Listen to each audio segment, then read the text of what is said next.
Welcome, everybody. Thank you all for joining myself in this conversation. The title of this class is Afrocentric Philosophy and Liberation Theology. We're going to have us a brief conversation. The material we've been reading is the Afrocentric Manifesto by Asante.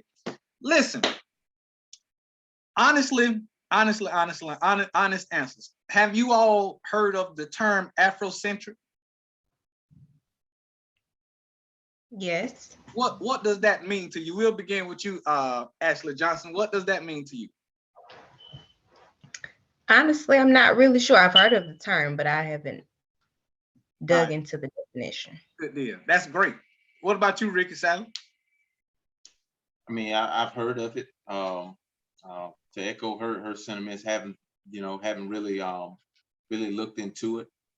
But you can kind of break the word down into two forms: Afro and then centric. Centric is centralization of wherever it could be, the root of could be the root of Africa, centric, and then Afro is of course African. So would it be Central Africa, or the root of Central Africa or something like that? You're close. What about you, Brian? I have, and I think maybe the word is culture. Good deal. Maybe the culture of African, Africans or what have you. So. All right. So, you both were almost spot on. Have you ever felt like in learning, and especially about Africa, have you ever felt like you were learning about them and not yourself? Like coming up in school, have you studying Africa and the culture? Have you ever just felt like we're studying about them and not us? Absolutely. It is because we aren't centered in a Eurocentric educational system. And so, Rick, you are right. Afrocentric is an approach to history that centers the African or the descendant of African or the person who's from Africa. It centers them. So it should no longer feel like I'm studying about them, but I'm studying about me. But Bobby, with that being said, you just triggered something in my mind. So, when you talk about slavery and, where it came from and all that, our history lessons, when you talk about Afrocentric, it wasn't brought up. It should have been discussed as one. It should have been, Afrocentric and slavery should have been discussed as one educational base. And we didn't get that. We wasn't taught that.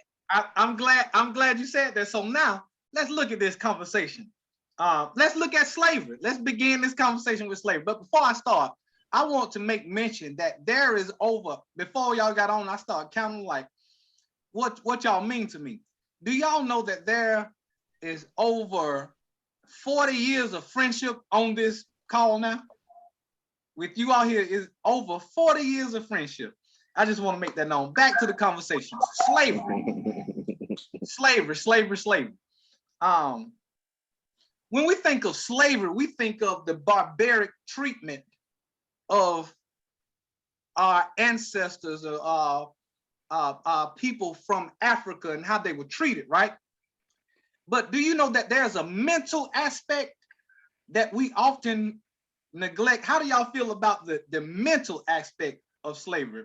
Brian Johnson, chime in on that. Man, just to go back to your initial question, the idea of studying a place that seemingly you are from, but it seems like you're not from that.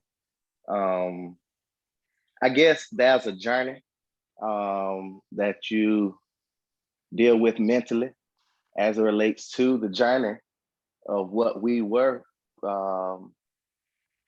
in so many ways taught in history, whether it was, limited in times, whether it was Black History Month or, you know, what have you. But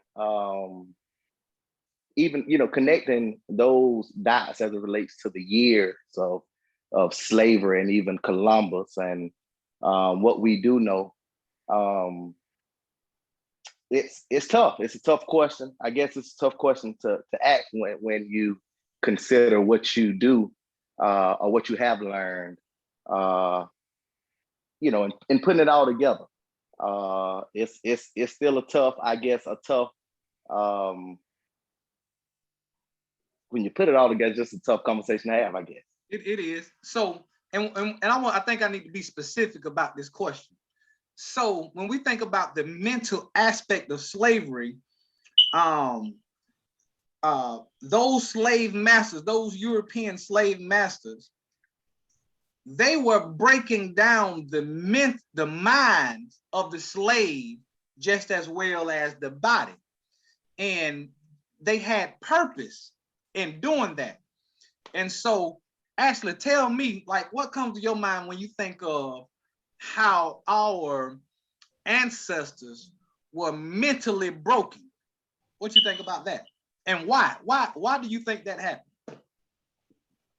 I feel like it would the mental breakdown and the physical breakdown came because they knew the power of Africans as far as in the knowledge, how creative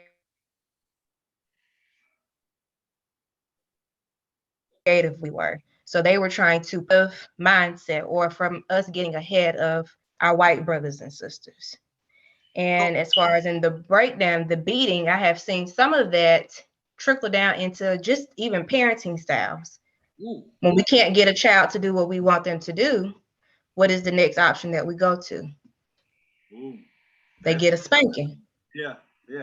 So Rick, here it is. I got something for you. When we think about the mental aspect of slavery and in the context of what we're talking about, and the reason why that this happened, do you think racial domination had a part to play in the mental aspect of slavery? Basically, as Brian and Ashley stated, taking away or extracting the power from those who were the victims of slavery and empowering those of European descent. You understand what I'm saying? So like racial domination. So you have to look at it. You have to look at it. I think it's one way to look at it. From the beginning, when the Europeans brought us over here, you know, from Africa, we were not people to them. So we were beneath them anyway, you know. So we were like described as an animal, you know, illiteracy, couldn't read, couldn't write, you know. So how could we be a human being? Yes, we bleed like humans, but we're 3/4 of a human. If you look at the Constitution, that's the way that's the way it's written to this day without it being changed. So from the beginning of time, before we were even brought over here, we were always that lesser of a person. You know, when you say minority, and we've had this conversation before, what does that mean? You know, am I a minority? I mean, what is a minority? I get upset when I hear that word minority, because it makes me think that somebody is saying that I'm a better person, that I'm greater than what you are. So to answer your question, that to me, that answers your question. And so look how we perpetuate this mental aspect of slavery. How often have you heard that you are a minority? When did this word come into play? How does that make you feel? Every time you hear the word minority, does it make you feel inferior? You know, so and my point is, we've been hearing that word minority maybe just as long as we can hear. And we are still hearing it. And every time we hear it, it has to have a mental re-trigger. Absolutely. So listen to this. Rick brought up a point I want to talk about now, how they viewed us. I want to look at that in a different manner. History tells us that mathematics, government, English, literature, architect, all of this derived from Africa. Even biologically, every human being derived from Africa. So is it that they really looked at us as less than human, or were they intimidated by the power we had? What they did, Bobby, go back. I'll bring you back to something. It wasn't that they looked at us like that. It was something else in Africa that monetarily that they saw was a cash cow for them. Number one, it was getting us to work for them over here. And number two, it was natural resources. That's it. You know, so you have to look at it in two folds. So really, they took it to, they really took us for everything that we had. They really stripped us of our rights, stripped us of everything that we had, and made us work for them. And number two, they saw the rich land of Africa with all the natural resources. They got that too. So what do we have? What do we have left? You know, everybody here got 40 acres and a mule. The Indians, they got their own land, 40 acres and a mule. What did we get? We got nothing. Right. We got nothing. So I have this, Brian. And I'm gonna come back to you, Ashley. This conversation we are having is really setting the tone for Afrocentricity. And oftentimes you have people who are against this, and they believe that Afrocentricity is anti-Eurocentricity. But Afrocentricity is not retaliatory or anti-anything. It is about telling the truth.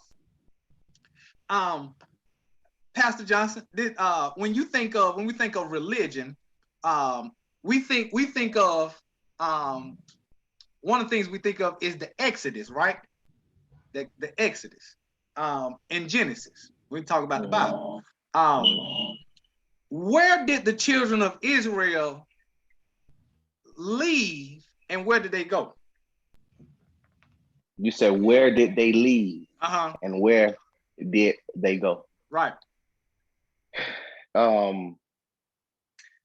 First, let me start by saying that it's a reoccurring theme. It's a reoccurring, seemingly, you would say, system. Moses leading Israel to the promised land in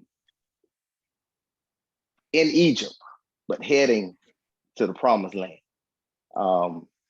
And it's a reoccurring, even when you look at Moses, when you look at, and you mentioned that word Exodus, when you mention that word Exodus, I think of a particular passage of how the Hebrews were being treated at a particular time.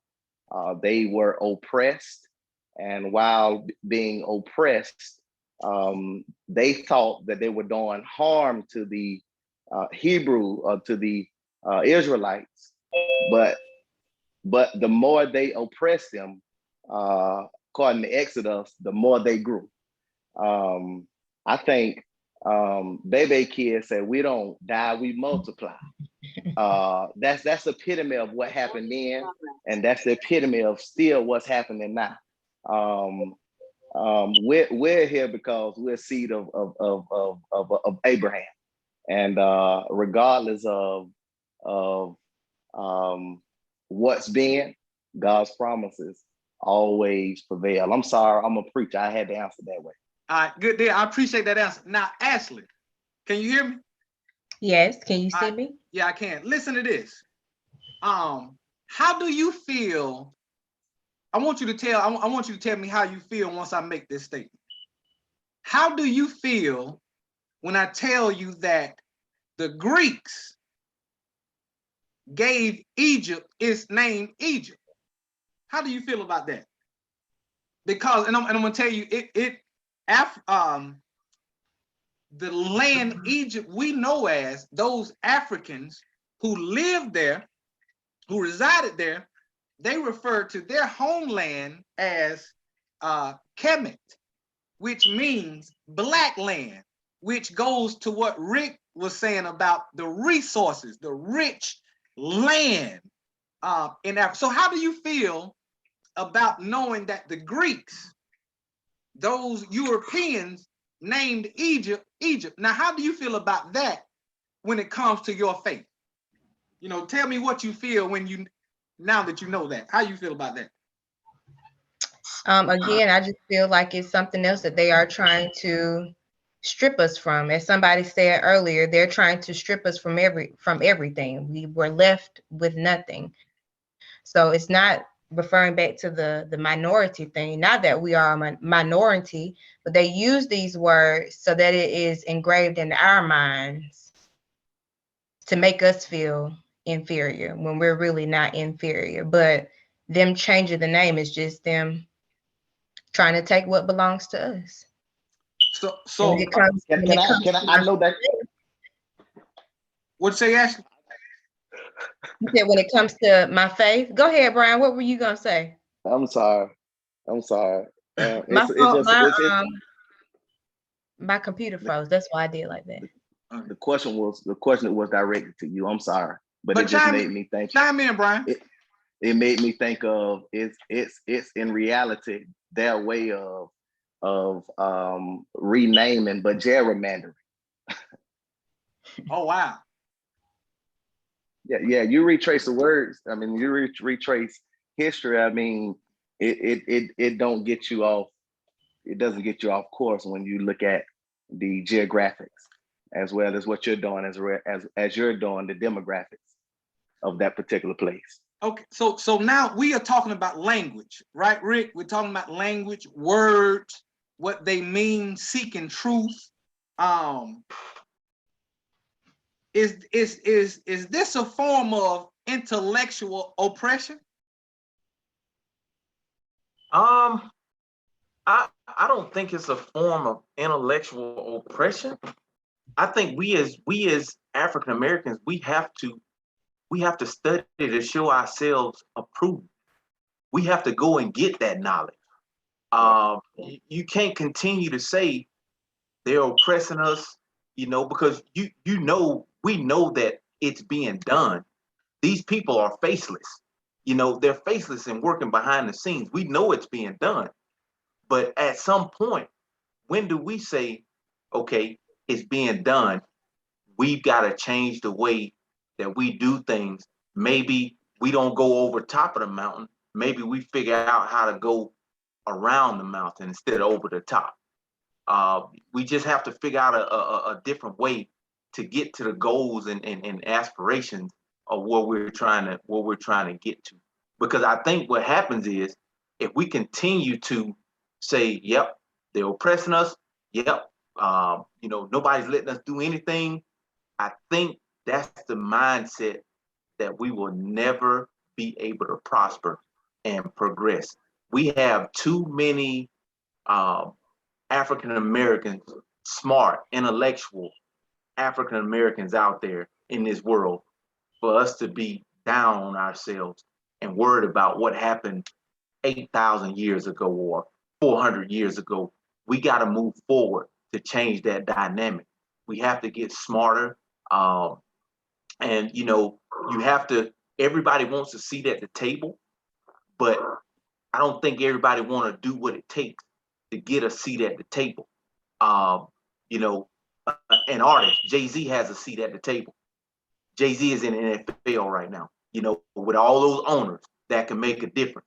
He's one of 32 guys, but he has a platform to do it. But that's what we have to do. We have to bring our brethren in to the seat of the table. But because nobody's gonna make the change until it happens. Nobody wants to talk about what we went through and slavery. Why? Because it's a tough situation and it's a tough conversation. People that never been through it, of course, they not gonna want to have that conversation because it didn't involve them. They don't know the pain and strife and struggle that we went through, and we're still going through it to this day. And people don't want to recognize that. George Floyd, Emmett Till back in the day, those things happen, and people don't want to address it because it makes somebody feel uncomfortable. But here's the thing: talk to the guy that did him like that did George Floyd like that. Did it look like he felt uncomfortable? When he was on national TV, did that look uncomfortable? He looked at like that was a guide right for him. Like that was his right to do that. So Those look, guys that killed Aubrey, the same thing. It was their right to do that. Let me jump in real quick because you talked about moving forward, and this is a benefit of Afrocentricity. Yeah. It's a practice as well. So in order to move forward, we have to take a look back. But not only take a look back, we have to take a look back in truth. Now, we also have to be mindful that we have been indoctrined with the westernized Eurocentric education to believe that our history begins at slavery. Our ancestors weren't slaves, they were forced to be slaves. And so in order to move forward, we have to move forward in truth. And when we do this, so when we look back in truth, it should allow us to grow intellectually and morally. And what I mean by that is we should grow and become better people. And Afrocentricity is not just limited to Black people. This is an approach to history. And so you can be of European descent and be Afrocentristic. You understand what I'm saying? Because it's healing in that. I want us to look at this. The Greek form of education, it is centered around individuality. And Africa is centered around community. Knowing this, Pastor Johnson, knowing this, Brian Johnson, how should us knowing that, how could that help us today when we think about individuality and community as a people? Well, because I am a pastor, first thing it led me to think about was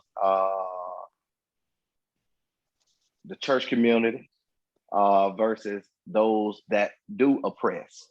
The church community, I'll say, is a community, or should be a community, of servanthood. And so that's what we know, that's what we've been taught, that's what's been instilled in us to serve our communities. And to me, it's a picture of the church as you were illustrating Africa. On the other hand, it's just the opposite. If that makes sense. Mm. We know that Afrocentrism is a practice, right? It is just not limited to being educated, but it's a way to take what we know and apply it to our lives. Ashley, are you there? Came back in. It was frozen for a second. I'm trying to readjust. Don't worry about readjust. We can hear you. So you can hear me, right? I can hear you now, but when Brian was talking, it was out. So okay. So when we think about Afrocentrism being a practice, how explain to us, or what comes to your mind when you think about learning, and how does learning affect how we behave? Like, and that's the whole point of Afrocentrism. It's about learning and approaching history and truth, but allowing that truth to change our behavior. What's your thoughts on that? Just like Ricky said earlier about moving forward, learning our history and truth. All we're taught in school is slavery, Jim Crow. That's mainly what you hear. You don't hear about us being kings and queens prior to us coming to America. So I feel like, first of all, that education is going to have to start in the home, because who knows your history better than we as African Americans? So that needs to be passed down to the children, so that if we know that we were kings and queens, then maybe we'll start to behave in that manner. I think we were having a conversation earlier today about how, Black women are just posting themselves naked. Right. So maybe we'll have a little bit more respect about ourselves. Young men being out in the streets, that can change their view as far as, we're not just barbaric beings. We came from royalty. Absolutely. Adjust your crown and keep it moving. Absolutely.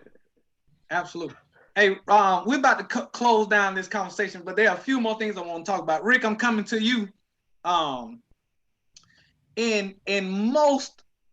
American society, for the most part, we are focused on Aristotle and Plato and Homer and Socrates, right? When we think of the great thinkers and the great minds. But once again, we must be reminded, do we ask ourselves who inspired them? And so it is factual that they were inspired by Kemet, Egypt as we know it. Knowing this, when we talk about education is empowering, but how does that empower a Black young boy sitting in a 7th grade classroom who is saying a great thinker is Aristotle, Plato, and Homer and Socrates, right? But he's being taught at home that they were inspired by Africans. What does that do to the mental psyche of that Black boy, that Black little girl in the 7th, 8th grade classroom? Probably confusion. Of knowing, which direction and which way they want to go. So to me, it's everybody being on the same accord. Each one must teach one. If you're teaching the right subject, the right principles, the right guidelines, the right subject matter, and it's the truth is what we're talking about, right? We're talking about the truth, right? Right. If we're speaking about truth, then that's the dominant education that we have to breathe upon our young ones. We have to let them know, like, where you come from, what you were, what Africans were, African Americans were. We were royalty, and they have to know that. Kids now, kids have to see something to want to become it. They have to see success and what success looks like to want to become that. And I think what happens is far too many times, we look at entertainers, we look at, sports figures and all that. And that's the only thing that our young people see.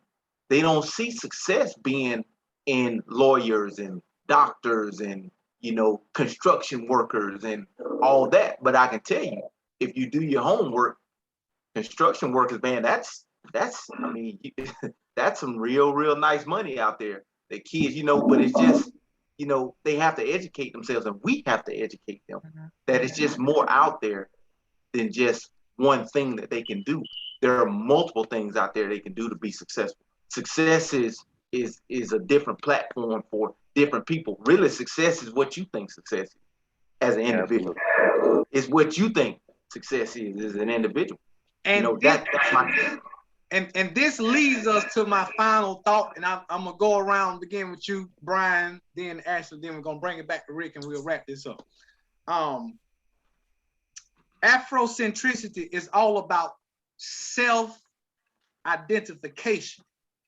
We've been told it's about centering self when it comes to history. We've been, and I want us to look at this hindsight.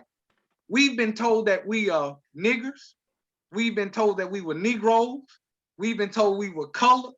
We've been told we were Black. We've been told so much. And Afrocentricity is about what we know about self, identifying self-identification.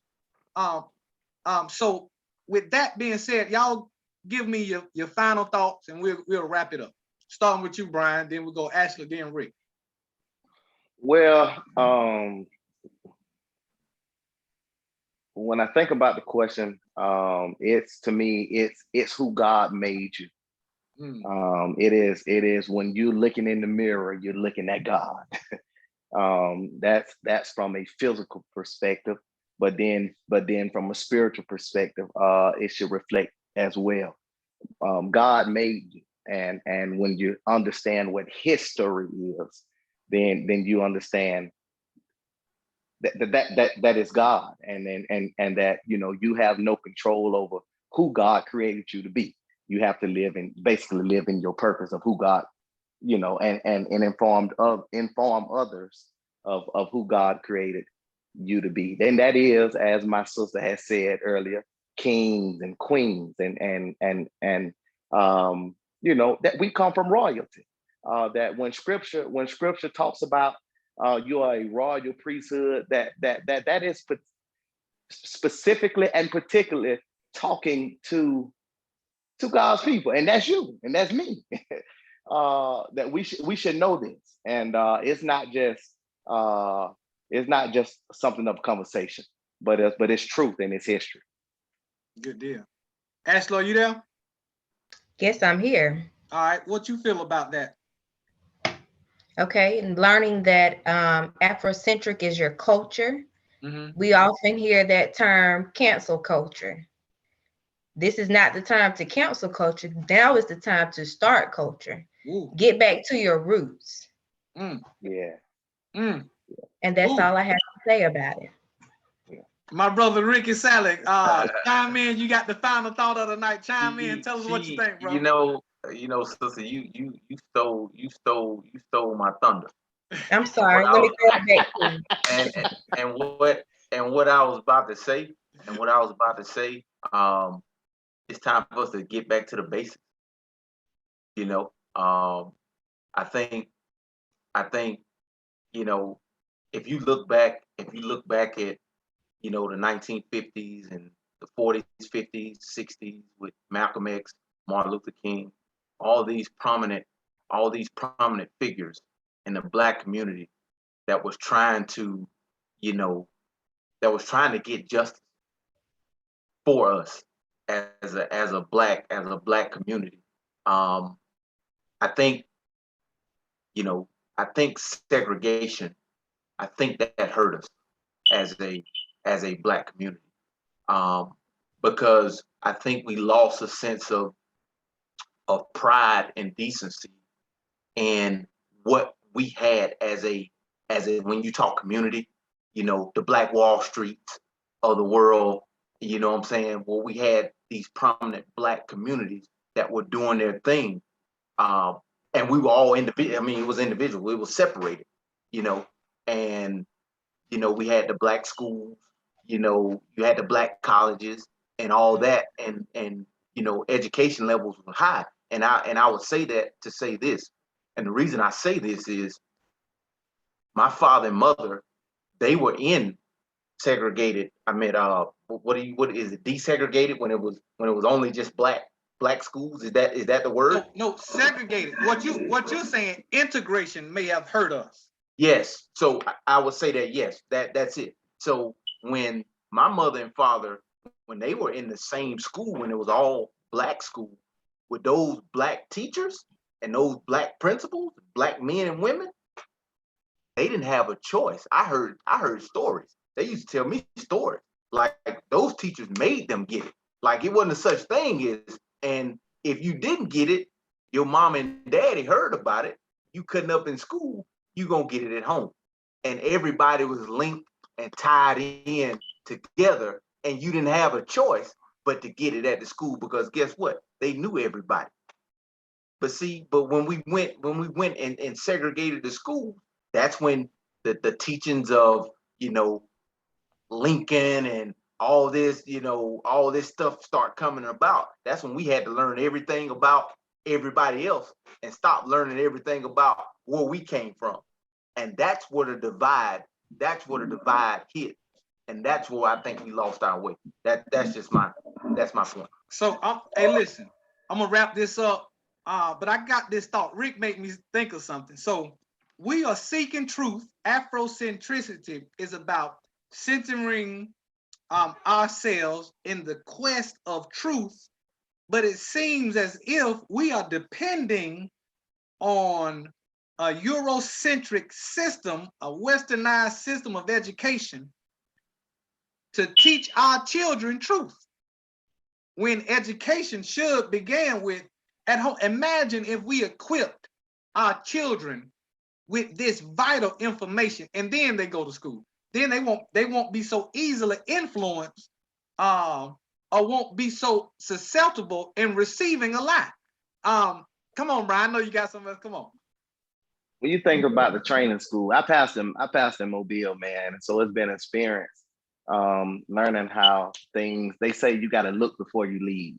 And so I just been there past year and a half experiencing Mobile. And when you think about how the school system works and how not only school system, but even trade school, or I forget what they called it before, they pass information down. That's what I'm trying to get to. They pass the information down to those other or what have you, less fortunate, or I think the word was earlier, the minority. They pass leftover material down. It was never, firsthand material. It was always something that was left over or something. It was almost like the epitome of a secondhand education, if you will. That's what Blacks had to deal with. And of course, it's been systemically, but particularly the training schools there in Mobile. And so it's to me, it seems like it's a recurring theme. And like you said, these are things that we should already teach our kids. We cannot allow these schools to teach them everything that they know, period. Not everything. Yeah, look, Ashley, Rick, and Brian, thank you for your time. I appreciate you.